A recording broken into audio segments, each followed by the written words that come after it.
그 사랑이 우리 가운데 충만하기를 소망합니다. 이제 우리 평안으로 인사하겠습니다. 주님의 평안이 여러분과 함께. 옆 사람과도 인사합니다. 부드럽고 따뜻한 사람이 됩시다. 겸손한 사람이 됩시다.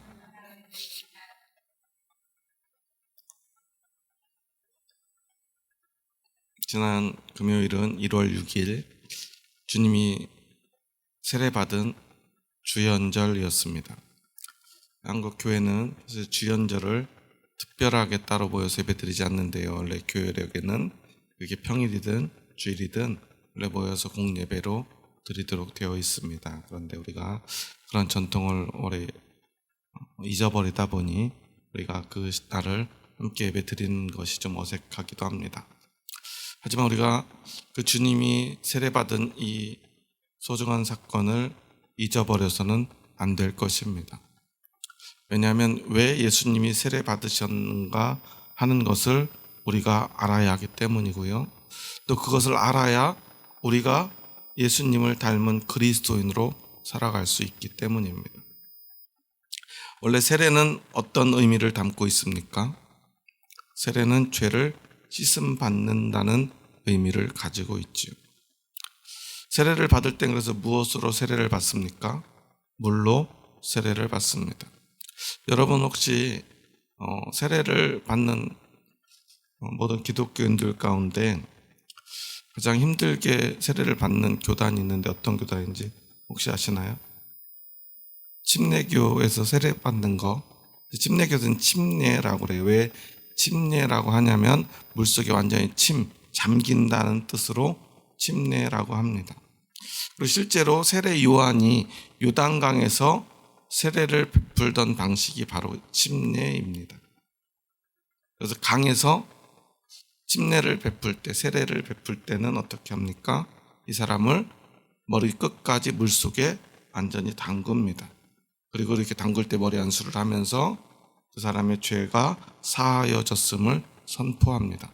성부와 성자와 성령의 이름으로 그 모든 죄가 사하여졌음을 확인하는 시간이죠.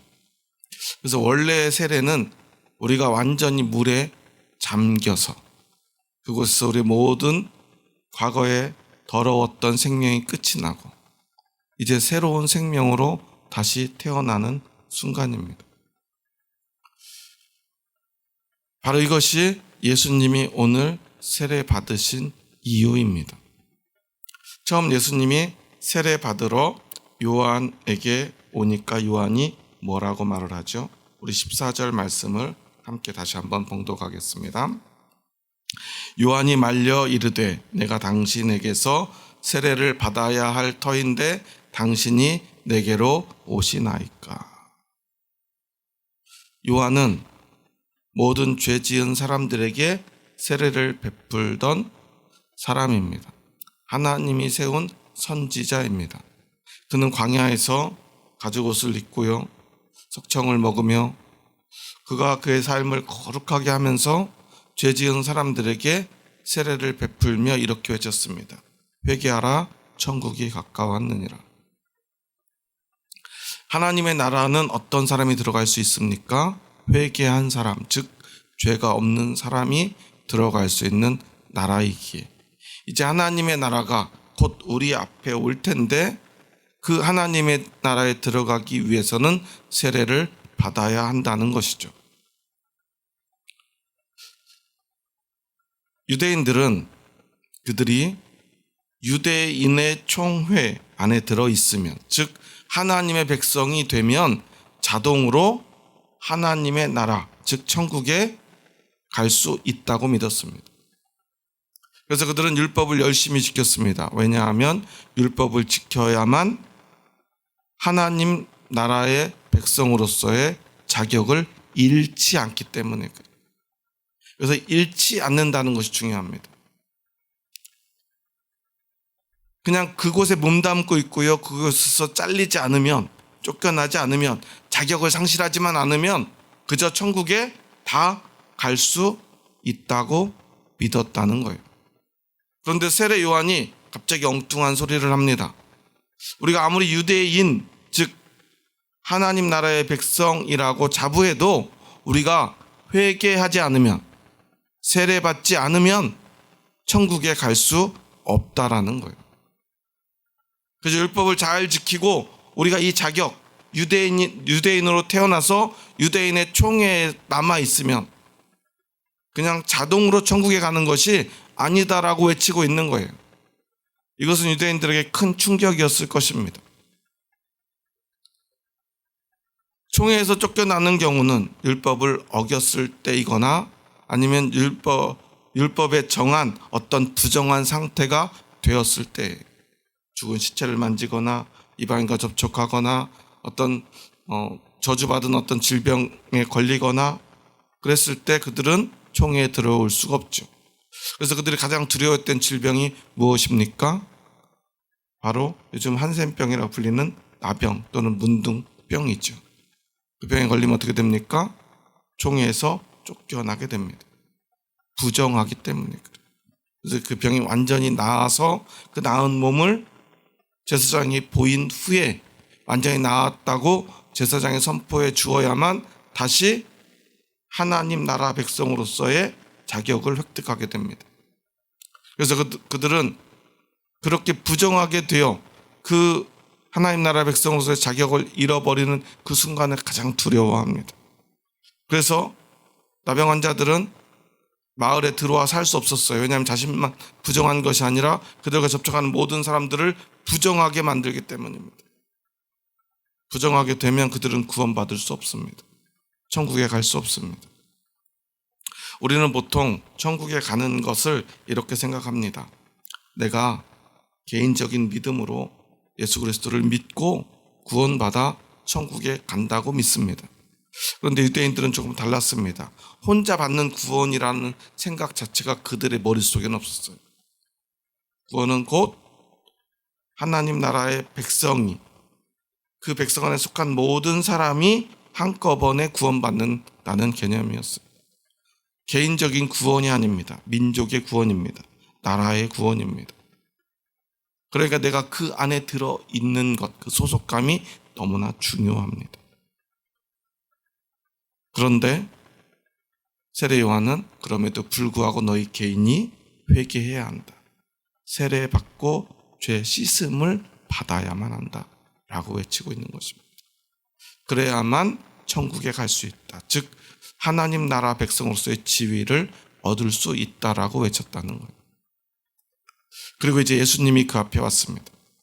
그러면 어떤 사람이 세례받아야 합니까? 죄가 있는 사람입니까? 죄가 없는 사람입니까? 죄 있는 사람이 세례를 받아야 합니다. 그럼 세례 요한과 예수님 중에 누가 죄 있는 사람이죠? 세례 요한은 아무리 거룩하게 살고요, 열심히 기도하고요, 세례를 베풀었지만 그는 죄인이었습니다. 죄인으로 태어나서 죄인으로 오늘 살고 있기에 세례 요한은 말합니다. 내가 당신에게서 세례를 받아야 할 터인데, 당신은 죄가 없는 분이고 저는 죄인인데 어떻게 내가 죄가 없는 당신에게 세례를 베풀 수 있겠습니까? 그런데 그때 예수님은 이렇게 말합니다. 우리 함께 15절 말씀을 함께 봉독합니다. 예수께서 대답하여 이르시되 이제 허락하라. 우리가 이와 같이 하여 모든 의를 이루는 것이 합당하니라 하시니 이에 요한이 허락하는지라. 예수님은 뭐라고 그래요?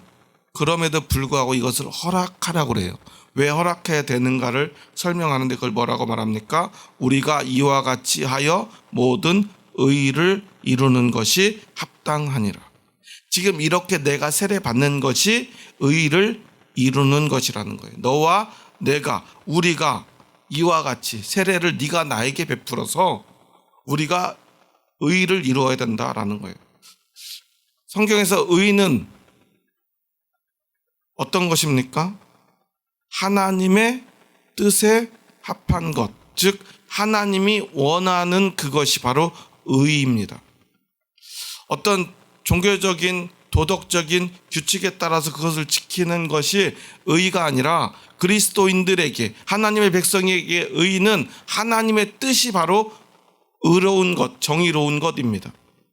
그래서 지금 이것이 하나님이 원하는 것이다 라고 예수님은 말씀하고 있는 거예요. 그럼 왜 원했는가를 우리가 알아야 합니다. 그래서 예수님이 세례 받을 때 어떤 일이 일어났나를 보면 우리는 왜 이것이 하나님의 뜻, 바로 의인가를 우리가 알 수 있습니다. 우리 한번 16절, 17절 말씀을 함께 봉독합니다. 예수께서 세례를 받으시고 곧 물에서 올라오실새 하늘이 열리고 하나님의 성령이 비둘기같이 내려 자기 위에 임하심을 보시더니 하늘로부터 소리가 있어 말씀하시되 이는 내 사랑하는 아들이요 내 기뻐하는 자라 하시니라. 아멘. 예수님이 세례를 받습니다. 그때 어떤 일이 벌어지죠? 놀라운 일이 벌어집니다. 하늘이 먼저 열립니다. 그러면 하늘이 열렸다는 것은 이제까지 하늘이 어떤 상태였다는 거죠? 닫혀 있었다는 것입니다. 그런데 예수님이 세례를 받으니까 어떤 일이 벌어지죠? 하늘이 열립니다. 여러분, 우리가 어디에 들어가거나 누군가 저쪽 편에 있는 사람을 만나기 위해서 가장 먼저 해야 되는 일은 바로 문을 여는 것일 겁니다. 이처럼 하나님의 나라와 또한 이 땅이 만나는 순간이 바로 지금 이 순간, 예수님이 세례를 받는 순간임을 우리는 기억해야 합니다. 왜냐하면 하늘이 열렸기 때문입니다. 하나님의 나라와 이 죄악된 세상이 이제 문이 열림으로 서로를 볼 수 있게 된 것이죠. 그때 어떤 일이 벌어지죠? 하나님의 성령이 비둘기같이 이 땅에, 특별히 어떤 곳에, 예수님 세례받는 그곳에 임합니다. 그런데 그저 그냥 그곳에 이렇게 임한 것이 아니라, 모든 사람에게 임한 것이 아니라 자기 위에 임하심을 보시더니라고 기록되어 있죠. 예수님의 머리 위에 성령이 비둘기같이 임했다라는 것입니다. 왜 비둘기같이라고 그랬을까요? 비둘기가 임했을까요? 비둘기는 우리가 보통 어떤 의미를 담고 있죠? 평화. 네. 비둘기색은 어떤 색이죠? 비둘기색, 회색인가요?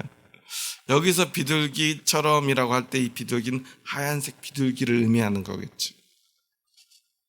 마치 하얀색 비둘기가 이렇게 날듯이 성령이 눈에 보이게 환한 빛으로 예수님께 임했던 것을 형상화하고 있는 거예요. 그때 당시에 그 사람들이 표현할 수 있는 표현의 방식으로 우리에게 표현한 것입니다. 예수님, 성령님이 비둘기는 아니다라는 사실이에요. 더군다나 비둘기색은 더더군다나 아니었을 것입니다. 하나님의 빛, 하늘의 빛이 임했기에 아마 맑고 환한 빛. 변화산에서 예수님이 마치 사람이 손으로는 빨 수 없는 것처럼 완전히 하얗게 변했다고 말하고 있죠. 너무나 빛나고 아름다워서 그 모습이 얼마나 아름다운지 베드로가 정말 여기서 정말 떠나고 싶지 않아서 이곳에 초막을 짓고 주님 이제부터 그냥 지금 여기서 이대로 살지요 라고 말하고 있지 않습니까? 아마도 그런 환한 빛과 같은 것이 예수님께 임했던 것 같습니다.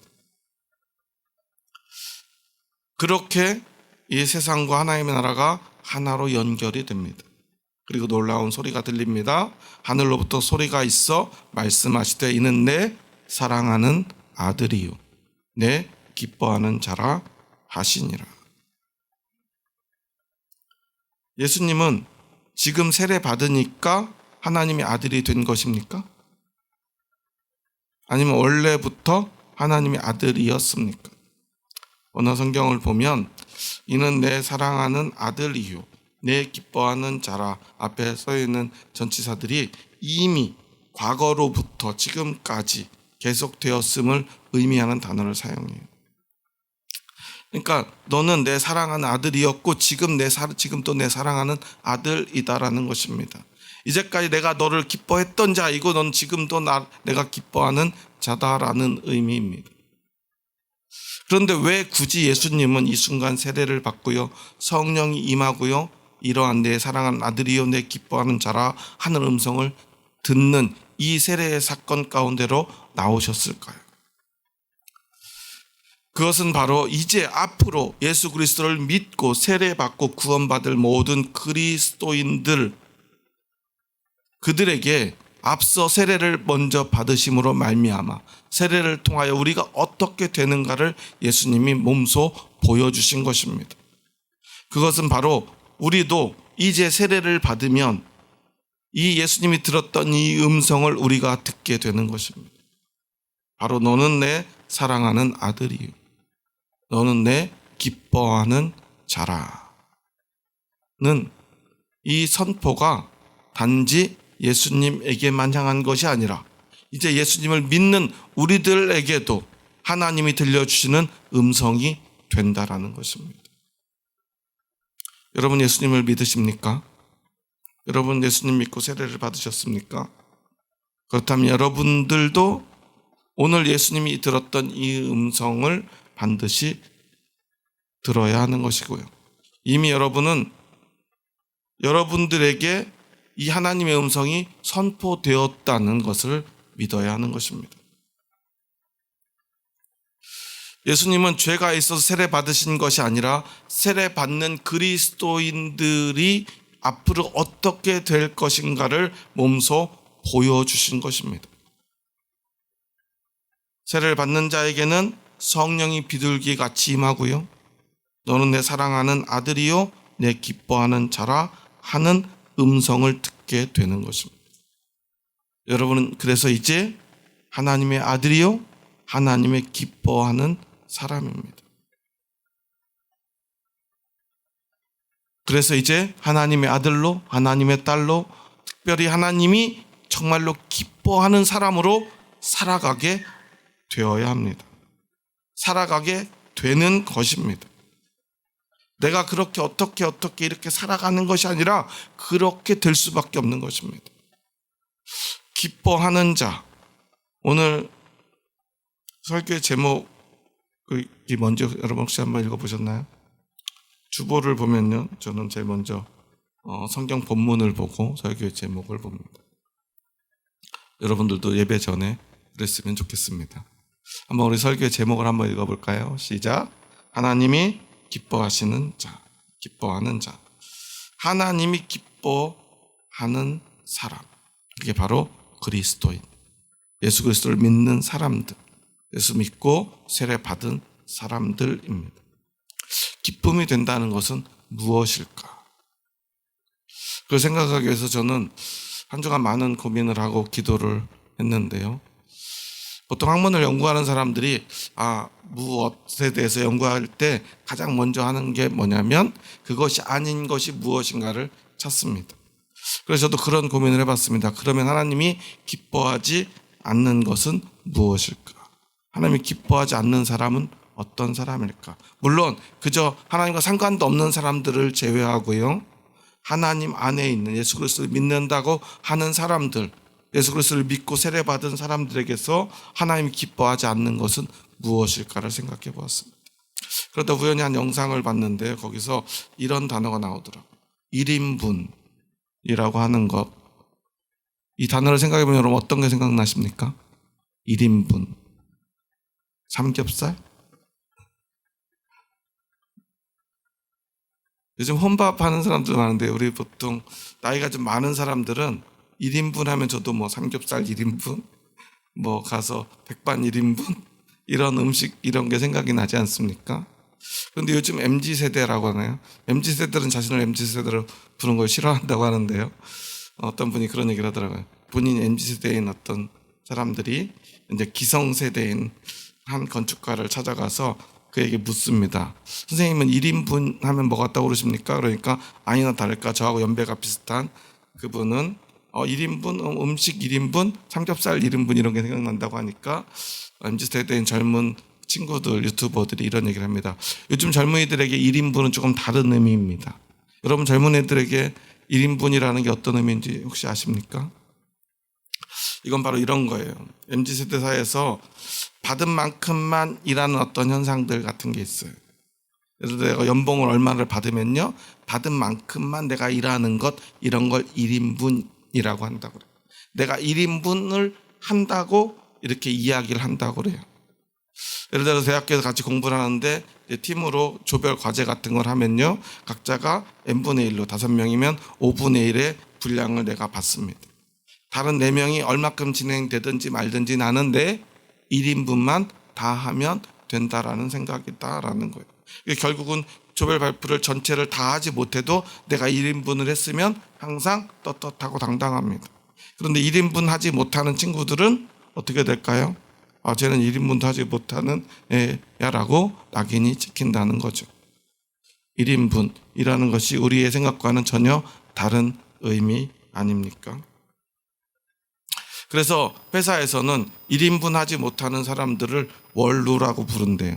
원루가 뭔가? 도대체 왜 이렇게 요즘 말들이 어려운지 한글인지 모르겠어요. 원루 혹시 뭔지 아십니까? 월급 루팡이라고 들어보셨나요? 루팡이라고 유명한 도둑 여러분 아시죠?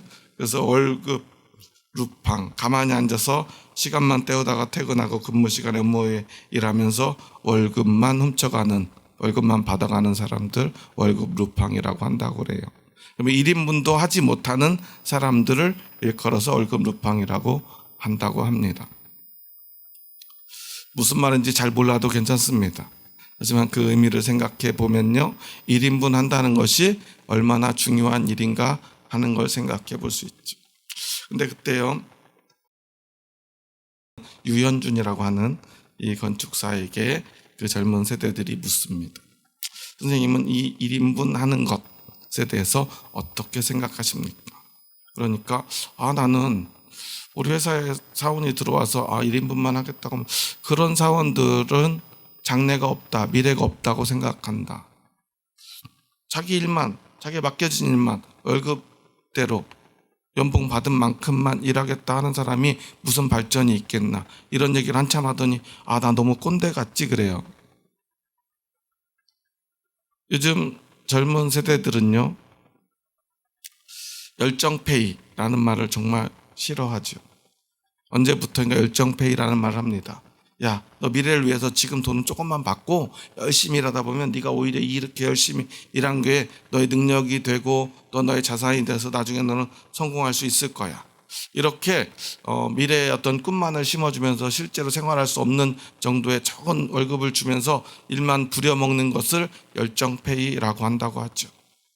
그래서 이런 건 엄밀히 따지면 불법이기도 합니다. 그런데 그런 열정페이와는 조금 다르지만요, 정당한 연봉을 주고요, 그리고 정당하게 일을 시키는 것임에도 불구하고 자기 역할만 하겠다고 하는 그것에 대해서 비판하면서도 스스로 자꾸만 자기에게도 자기 검열을 합니다. 이렇게 말하는 것도 젊은 세대 들으면 꼰대 같을 텐데, 그렇게 얘기하면서도 자신의 주장을 굽히지 않습니다. 그리고 다시 묻습니다. 그러면 만약에 사장님, 지금 사장님이 되셨는데, 지금 만약에 사장님 회사에 어떤 사원이 들어와서 나는 연봉 받은 만큼만 일하고 남은 시간에 워라밸, 일과 그 다음에 내 라이프 스타일에 그런 밸런스를 맞추기를 원한다라고 한다면 사장님은 뭐라고 하시겠습니까? 어떻게 생각이 드십니까? 라고 하니까 이분이 정말 중요한 의미 이야기를 하더라고요. 자신은 이렇게 1인분만 하는 사람, 연봉 받은 만큼만 일하겠다라고 말하는 사람, 그 사람들이 왜 그럴까를 생각해 보아야 된다라고 이야기를 하더라고요. 그러면서 어떤 이야기를 합니다. 만약에 여러분이, 누군가가 내가 정말로 들어가고 싶은 회사, 정말 모든 사람들이 정말 어떻게 해서든 들어가고 싶은 그러한 좋은 회사에 들어갔다면 과연 그런 사람들이 1인분만 하겠느냐라는 것입니다. 예를 들어서 구글이라든가요, 정말 세계에 정말 유수한 똑똑한 사람들이 정말 어떻게 해서든 들어가고 싶은 그런 좋은 회사들 있잖아요. 그런 회사에 들어간 사람은 어떤 마음이 들겠느냐라는 거예요. 어떤 마음이 들까요? 회사에 딱 들어가서 보이는 모든 사람들, 그 사원증을 차고 있는 사람들이 어떻게 보이겠습니까? 신입사원들에게 저 사람들은 얼마나 똑똑하면, 얼마나 능력이 있으면 여기서 이렇게 오랜 시간 일을 할까, 이 사람들이 다 대단하게 보일 것이라는 거예요. 그리고 그렇게 자기가 생각할 때 존경할 만하고 정말 자기 분야에서 최고인 사람들을 바라보면서 그 사람들이 일하는 걸 보면서 과연 그 사람이 1인분만 하겠느냐라는 것입니다. 제가 예전에 수지 쪽에서 사역을 할 때 그쪽에 교인들은 삼성에 다니는 분들이 참 많았어요. 안수 집사님들이 특히 유독 많았는데요. 삼성맨들의 특징이 있습니다. 안수 집사님들인데요. 교회를 못 와요. 왜 못 오죠? 안 다녀봐서 잘 모르시죠. 일을 하루에 8시간, 9시간 이렇게 일하는 사람이 한 명도 없어요. 그 교회 안수 집사님들 삼성에 다니는 분들 대부분은 한 달에 교회를 한 번 내지 2번 정도밖에 못 나와요. 그래도 그분들이 교회 나오는 게 왜 대단하냐면 교회 나오기 위해서 한 달에 한 번 내지 2번 집에 오는 날을 주일날로 막 맞춰서 그들이 집에도 못 들리고 교회로 바로 예배드리러 온다는 사실이에요. 그 외에 모든 시간 동안은 회사에서 일을 합니다. 엄청난 연봉을 받겠죠. 그래서 그 교회는 교인이 이렇게 많지 않은데 굉장히 부자 교회였어요. 왜냐하면 삼성맨들 11조가 어마어마했거든요. 그래서 제가 어느 날은 오랜만에 저하고 말이 좀 통하는 안수 집사님이 계셔가지고 한번 물어봤어요. 그렇게 열심히 일하실 필요 있습니까? 좀 쉬어가면서 신앙생활 하면서 그렇게 좀 즐겁게 사셔야지. 그렇게 일해서 뭐 하시려고 그러십니까? 돈을 얼마나 많이 버시려고 그러십니까? 얼마나 성공하시려고 그러십니까? 그렇게 일하면 사장님 될 수 있나요? 임원 되기 쉬운가 했더니 이렇게 일해도 40대 초반이면 이제 곧 있으면 이제 퇴직해야 된대요. 그런데 왜 이렇게 온몸을 불사르듯이 그렇게 일을 하냐고 그랬더니 그렇게 할 수밖에 없대요. 그냥 모두가 그렇게 일하는데 그곳에서 함께 일하는 사람들에게 지쳐지지 않기 위해서, 또한 다른 사람들에게 피해 주지 않기 위해서, 그리고 무엇보다 자신이 하는 그 일이 너무나 즐겁기 때문에 최선을 다해서 일할 수밖에 없고요. 그냥 일하는 그 모든 환경이나 상황이나 또한 일하는 모든 순간들이 사실은 굉장히 즐겁대요. 그래도 너무 지나치지 않습니까? 주일날 교회도 못 나오고 일하는 거. 그래도 안수 집사님인데. 그러게요. 제일 마음에 걸리는 건 그것 하나래요. 일하는 건 너무 재밌는데 근데 교회 나오지 못하는 게 너무 마음에 걸려서 자기도 조금 일찍 퇴직하려고 그런대요. 그런데 여기 있는 동안은 이렇게 일할 수밖에 없대요. 근데 왜 이렇게 열심히 일할까요? 그러면은 막 회사에서 집에 못 가게 하냐 했더니 그거는 또 사실은 아니래요. 그런데 맡겨진 일을 하다 보면 그렇게 할 수밖에 없다라는 거예요. 왜냐하면 최고의 것들을, 최고의 성과를 내기 위해서 말입니다. 그래서 그렇게 열심히 일한다는 거예요. 자기들 마음에 들지 않으면 그 물건들을 출시할 수가 없대요. 그래서 최선을 다해서 일할 수밖에 없다라는 것입니다. 여러분들은 그 마음이 이해가 되십니까? 정말 최고의 사람들과 정말 나의 최선을 다해서 정말 열심히 일하는 그 즐거움, 그것은 어디에서 온 것일까요? 저는 그것이 바로 자부심이라고 생각합니다. 내가 삼성을 다닌다는, 내가 또 어떤 회사를 다닌다는, 내가 이곳에 소속되어 있다는 그 자부심이 최선을 다해 일하게 만든다는 거죠. 그래서 유현준 씨는 이런 얘기를 합니다.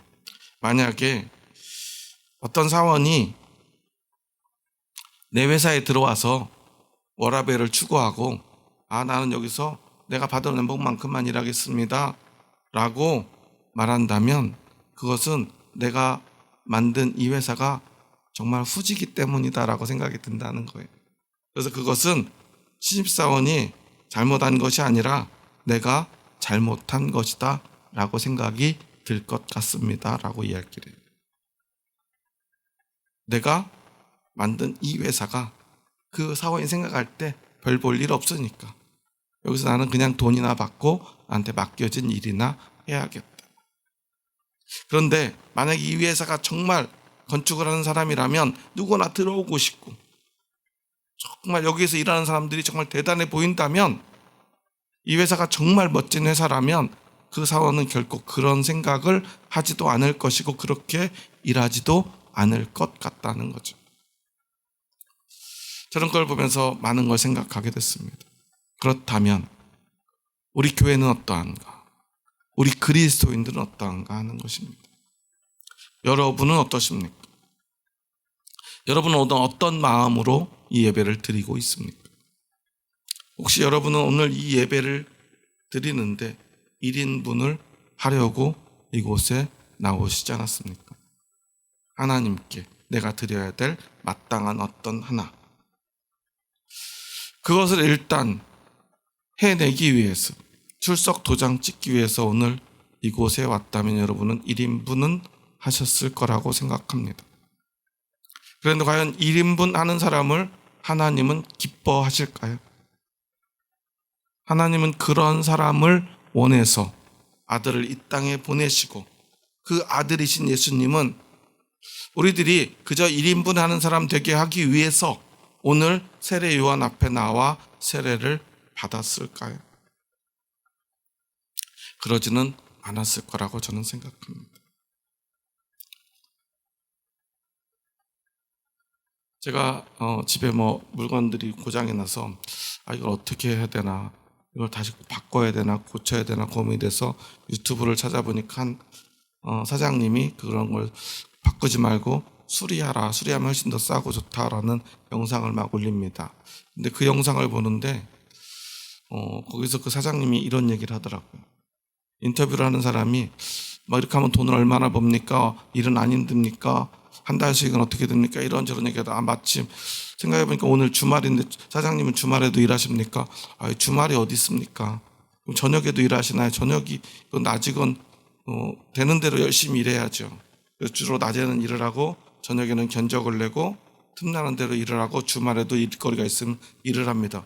사장님 그렇게 열심히 일하면 직원들 퇴근도 안 시켜주시겠네요. 그러니까 이분이 이런 얘기를 해요. 저희 직원들은 9시에 출근해서 6시에 정시 퇴근시킵니다. 그럼 주말에는요? 주말에 절대 출근시키지 않습니다. 그런데 사장님은 왜 이렇게 일하세요? 저는 사장이니까요. 그래요. 그분은 왜 사장이기 때문에 주말에 일합니까? 자신이 만든 이 회사를, 자신이 일하고 있는 이곳을 너무 사랑하고요. 자신이 이곳의 주인이기 때문에 그래요. 너무나 소중하고 아끼기 때문입니다. 시간을 내서라도 잠을 안 자면서라도 주말에라도 일을 해서라도 열심히 이 회사를 잘 키워내고 싶은 그 마음이, 사원들은 월급 받는 사람들이니까, 월급 받는 만큼만 일하는 사람이니까 그분들은 퇴근시키더라도 자기 혼자 남아서 끝까지 일을 하고 있지 않습니까? 이것이 바로 저는 주인의식이라고 생각이 들더라고요. 여러분의 생각은 어떻습니까?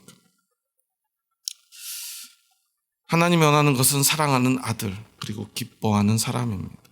하나님이 기뻐하는 사람, 하나님이 사랑하는 사람은 어떠해야 되는가? 저는 그리스도인들을 통해서가 아니라 세상 사람들을 통해서 다시 한번 하나님이 기뻐하는 사람이 어떤 사람인가를 생각하게 됩니다. 하나님 앞에 맡겨진 일만 겨우 하고 나에게 하나님이 주신 어떤 축복, 그 축복을 받은 만큼만 그것을 해내는 사람이라면 과연 하나님이 기뻐하는 인생일까? 결코 그럴 수는 없다고 생각됩니다. 과거에 제가 율법과 은혜의 차이를 이렇게 말씀드린 바 있습니다. 율법은 하나님이 주신 그 율법, 거기까지만 최선을 다해서 해내는 것이라고 그랬습니다. 그래서 그것을 다 해내기도 벅찹니다. 왜냐하면 그것까지만 하겠다는 사람은 100%를 다 해낼 수 없기 때문이죠. 그래서 율법을 완성한 사람은 이 세상에 아무도 없었습니다. 예수님이 오시기 전까지 말입니다. 하지만 예수님은 오셔서 이 땅에서 율법을 완성하십니다. 예수님이 완성하신 율법은 무엇이 됩니까? 바로 은혜가 됩니다. 은혜는 어떤 것입니까?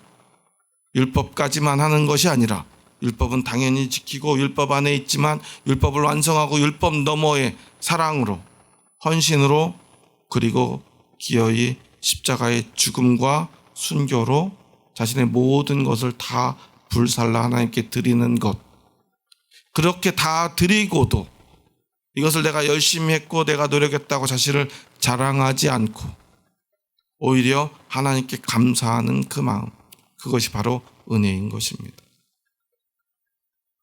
그것이 바로 우리가 믿는 믿음이고요, 예수 그리스도를 믿는 사람들이 예수님을 따라가는 삶인 것입니다. 오늘 예수님이 먼저 세례 받으신 이유가 바로 여기에 있습니다.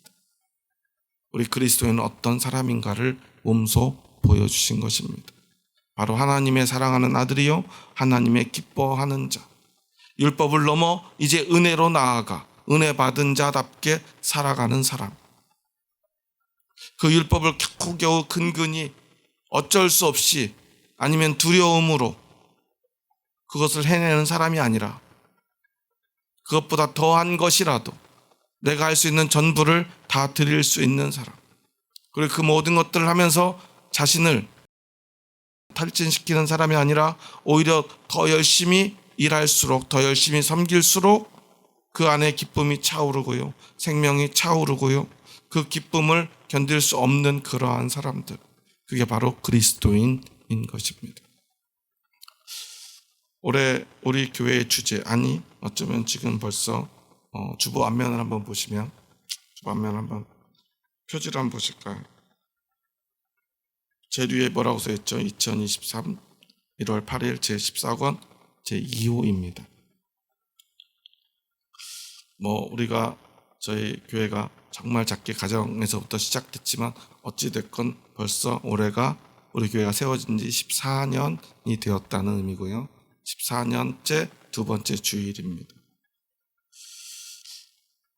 예수정원교회 올해의 표, 그리고 14년째 표는 예수님이 정말 원하시는 교회입니다. 예수님이 정말 원하시는 교회, 그것을 꿈꾸며 예수정원교회를 제가 설립했을 때 이것은 단지 저의 소망이 아니라 하나님이 저에게 주신 꿈이었습니다. 하나님이 원하시는 교회인가, 원하시지 않는 교회인가를 우리가 늘 돌아보고, 우리 교회는 하나님이 원하시는 교회, 예수님이 원하시는 교회가 되기를 소망하며 이 교회가 시작되었습니다. 그런데 오늘 우리 교회는 정말 예수님이 원하시는 교회입니까? 여러분이 보실 때 우리 교회는 예수님이 원하시는 교회가 맞는 것 같습니까?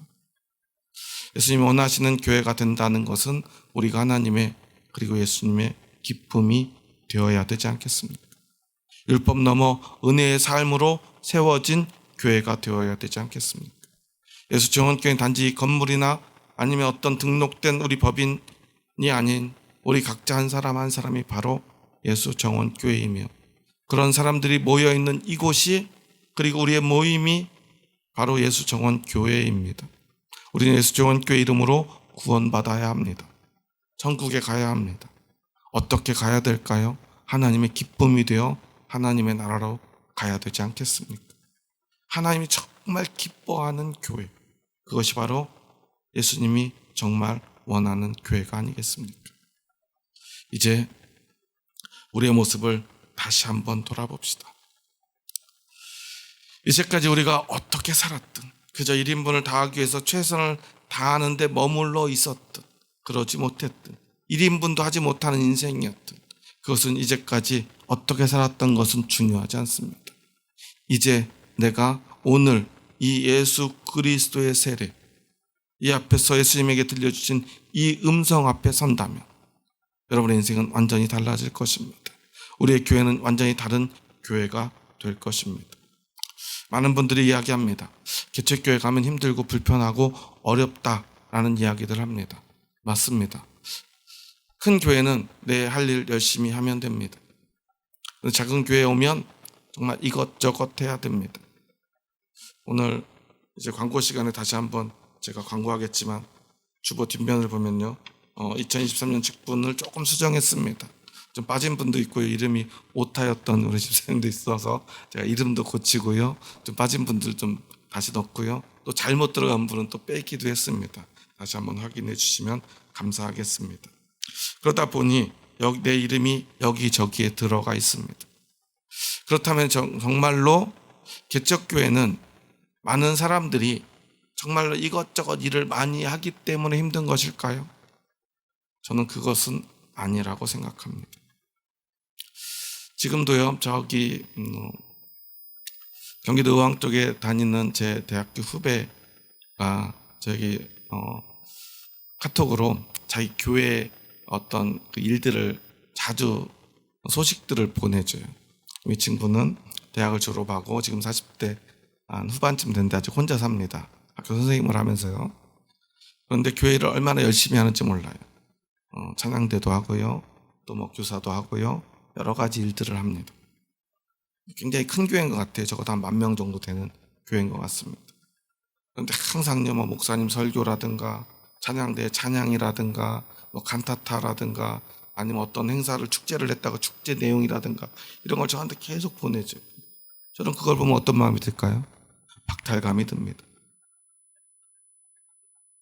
찬양대 숫자가 저희 교인의 한 10배쯤 돼요. 뭐 행사를 하면 뭐 말도 못하게 사람들이 많이 모여 있습니다. 우리 교회 막 목사님 막 설교 너무 은혜롭다고 막 보내줍니다. 거기서 한 가지 제가 느낀 어떤 감정이 있는데요. 뉘앙스가 있는데요. 그건 뭐냐면 자랑스러움입니다. 자기 교회를 굉장히 자랑스럽게 여깁니다. 자기가 거기서 하는 봉사를 굉장히 자랑스럽게 여깁니다. 그 찬양대에 소속되어 있는 것을 굉장히 자랑스럽게 여깁니다. 그 교회 소속이라는 사실을 굉장히 자랑스럽게 여깁니다. 아마 건물도 굉장히 클 거고요. 만약에 대단한 사람들이 굉장히 그곳에 많이 모여 있을 것입니다. 분명히 아마추어들인데도 찬양하는 걸 보면 꼭 전문가들처럼 찬양을 합니다. 제가 알기에 그 친구도 그렇게 찬양을 잘하는 편이 아닌데 그 속에 들어가 찬양을 하니까 꼭 마치 성악을 전공한 사람처럼 보여집니다. 왜냐하면 전 개인의 소리가 들리는 것이 아니라 합창으로 소리가 들리기 때문이죠. 얼마 전에는 뭐 남성 중창단을 만들었다고 중창한 것을 이렇게 보내왔어요. 한 10명 되는 숫자가 중창단을 만들어서 중창을 하는데요. 그 찬양이 얼마나 아름다운지 몰라요. 근데 막 자신을 굳이 이렇게 클로즈업 해가지고 찍은 영상을 이렇게 저한테 보냈더라고요. 나비 넥타이를 메고요. 그래서 제가 한 가지 생각한 게 있습니다. 작은 교회의 사람들이 자꾸만 너무나 쉽게 별일 아닌 걸로 교회를 떠나는 이유는 교회 단지 일이 많아서가 아니구나. 자부심이 없기 때문이구나 하는 것을 다시 한번 느끼게 됩니다. 그런데 여러분, 정말 그리스도인의 자부심은 그렇게 멋진 곳에 가서 좋은 사람들과 좋은 시설에서 아름다운 일들, 정말 사람들에게 자랑하기 좋은 일들을 하는 것, 그것이 바로 그리스도인의 자부심일까요? 저는 그것이 아니라고 믿습니다. 우리 그리스도인의 자랑, 그리스도인의 자부심은 오직 예수 그리스도여야 합니다. 우리의 믿음이어야 합니다. 우리가 받은 은혜여야 합니다. 어떤 건물이나요? 사람이나요? 아니면 어떤 특별한 조직에 속해 있다라는 자부심, 그것은 우리 그리스도인의 자부심이 되어서는 안 됩니다. 앞에서 얘기한 어떤 회사에 들어갔다는 자부심, 그건 세상 사람들의 자부심이 맞습니다. 그렇게 하는 것이 맞습니다. 그것이 옳습니다. 하지만 그리스도인에게는 그것이 옳지 못합니다. 그리스도인은 어떤 조직이 아닌 예수 그리스도를 믿는 그 믿음만이 자부심이기 때문입니다. 그것만이 우리의 기쁨이어야 합니다. 우리의 자랑이어야 합니다. 그리고 그것이면 충분합니다. 그것이면 충분하지 않다면 그것은 결코 믿음일 수 없습니다. 그렇다면 우리의 작은 교회들, 우리 개척교회들도 충분히 자부심을 느낄 수 있는 교회여야 되지 않습니까?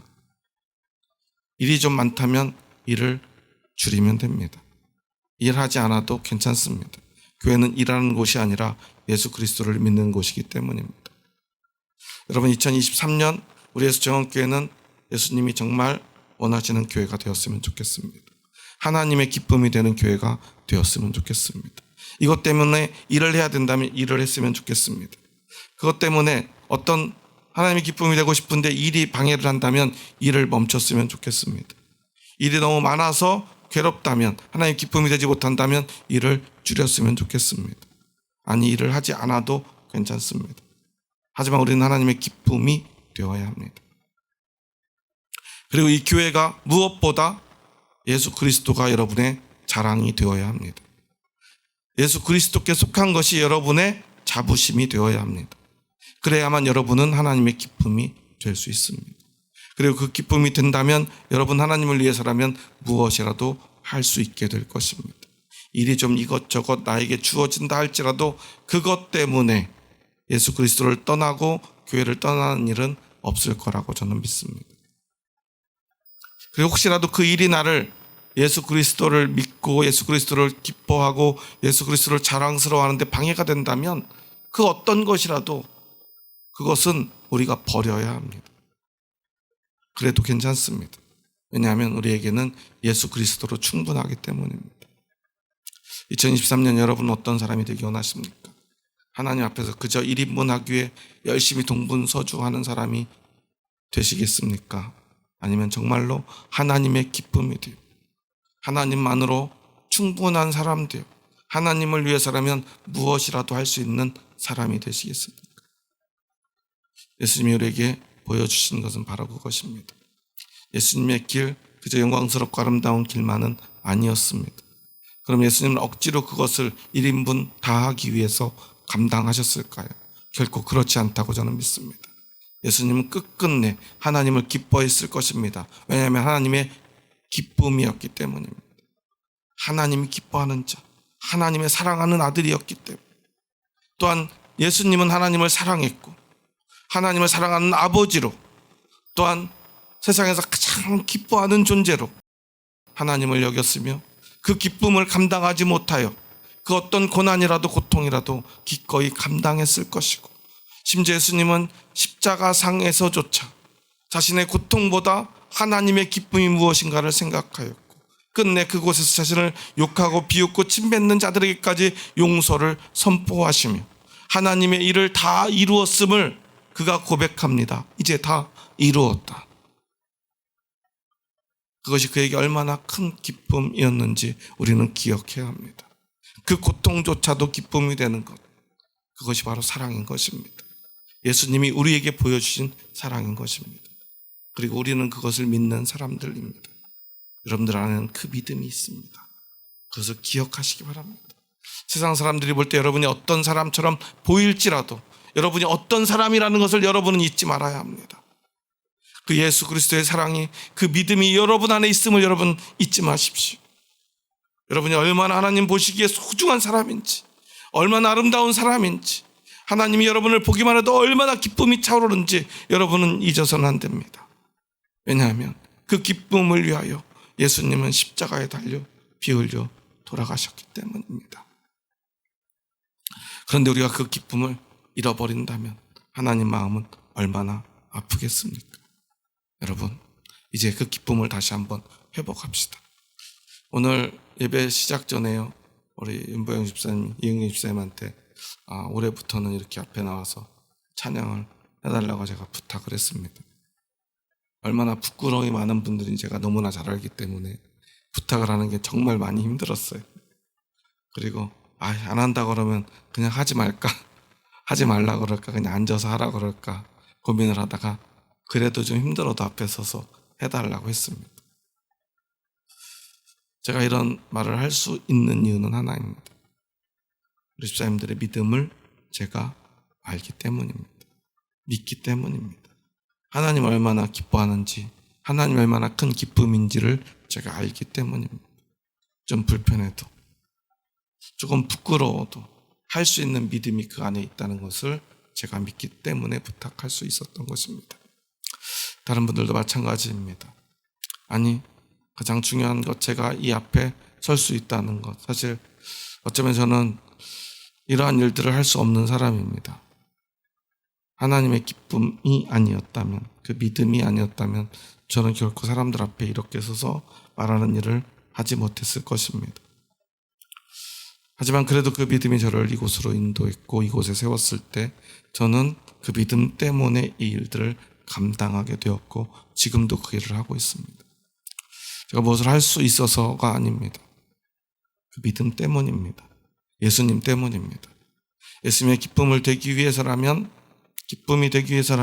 무엇이라도 할 수 있는 그 믿음이 저를 이곳으로 인도했다고 저는 믿습니다. 저는 여러분도 마찬가지라고 생각합니다.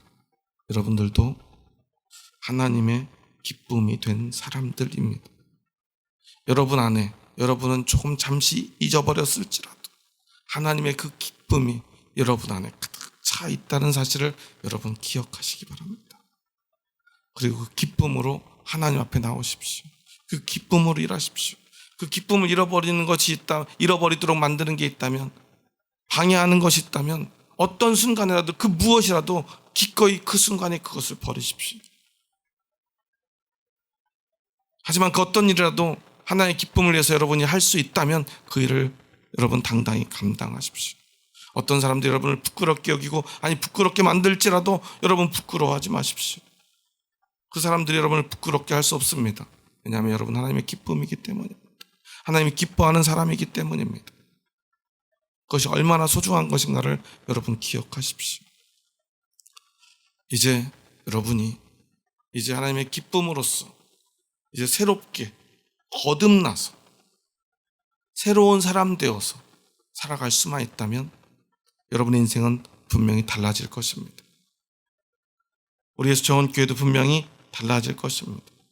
그런 사람들이 많아진다면 한국 교회도 달라질 것입니다. 이 나라도 이 민족도 분명히 달라질 것입니다. 하나님을 기뻐하는 한 사람으로 인하여 얼마나 많은 것들이 바뀌어질 수 있는지 여러분 시험해 보시기 바랍니다. 도전해 보시기 바랍니다. 이제 우리 하나님의 기쁨이 되는 사람이 됩시다. 하나님을 기뻐하는 사람이 됩시다. 1인분하는 사람 되지 맙시다. 겨우 그런 인생으로 우리의 인생을 끝내지 맙시다. 하나님의 기쁨이 되어 영원한 기쁨 가운데 한 걸음 나아가는 그 벅찬 감동을 하루하루 느끼며 살아가는 2023년이 되기를 주님의 이름으로 축원합니다. 우리 마지막으로 한번 옆 사람과 함께 이렇게 인사하고 오늘 말씀을 마쳤으면 좋겠습니다. 옆 사람 보면서 이렇게 한번 얼굴 보면서 인사해 볼까요? 1인분 그리스도인 되지 맙시다. 당신은 하나님의 기쁨입니다. 하나님이 당신을 기뻐하십니다. 우리도 하나님을 기뻐합시다. 얼굴만 봐도 기쁘신가요? 하나님의 기쁨이 있는, 하나님의 기쁨인 사람들은 우리가 바라만 봐도 우리 안에도 기쁨이 솟아나야 합니다. 그 기쁨이 서로 교감되고 느껴져야 합니다. 우리 그 기쁨을 가지고 마지막으로 우리 사랑을 고백하며 인사합니다. 주의 사랑으로 사랑합니다. 주의 사랑으로 사랑합니다. 네, 그 기쁨이 느껴집니다. 그 기쁨을 나누는 이 시간이 우리에게 얼마나 큰 축복인가를 잊지 마시기 바랍니다. 우리가 끝나고 나면 오늘도 식사할 텐데요. 아마 오늘은 다른 때보다 간단한 식사를 아마 준비한 것 같습니다. 그런데 어떤 간단한 거 내 입맛에 맞지 않는 걸 함께 먹지만 그래도 우리 안에 기쁨이 있을 것입니다. 왜 그러죠? 음식보다 더 큰 기쁨이 우리 안에 있고 우리에게 있고 너에게 있고 나에게 있기 때문 아니겠습니까? 그래서 우리에게는 교제가 필요합니다. 교제가 우리에게 축복입니다. 교회가 축복입니다. 교회 나오는 것만으로도 우리 안에 기쁨이 차올라야 합니다. 그 기쁨을 누리고 나누는 2023년 한 해가 되기를 주님의 이름으로 축복합니다. 기도하시겠습니다. 하나님 감사합니다. 저희 부족하고 연약한 자들 사랑하셔서 저희들을 주님의 기쁨 되게 하여 주시니 감사합니다. 이것을 위하여 예수님은 기꺼이 죄 없으신 분이 죄 있는 세례 요한에게 나와 세례를 자청하였습니다. 세례 요한은 그것을 거절하였으나 너와 내가 우리가 이와 같이 하여 모든 의를 이루는 것이 합당하다 말씀하심으로 하나님의 의를 선포하여 주시고 우리에게 보여주시니 감사합니다. 예수님이 세례 받으실 때 성령이 임하였고 하늘이 열렸습니다. 또한 하늘의 소리가 들려 이는 내 사랑하는 아들이요 내 기뻐하는 자라 선포되는 그 말씀을 모두 듣게 하였습니다. 이제 우리도 예수님을 따라 내 사랑하는 아들이요 내 기뻐하는 자라 하는 음성을 듣게 하여 주시옵소서. 우리 안엔 그 기쁨이 차고 넘쳐 흐른다는 사실을 기억하게 하여 주시옵소서. 그 기쁨을 이제 회복하고 하나님을 기뻐하며 그 기쁨으로 말미암아 나의 삶의 전부를 내 기쁨인 하나님께 드릴 수 있는 우리의 인생이 되게 하여 주시옵소서. 예수님의 이름으로 기도합니다. 아멘.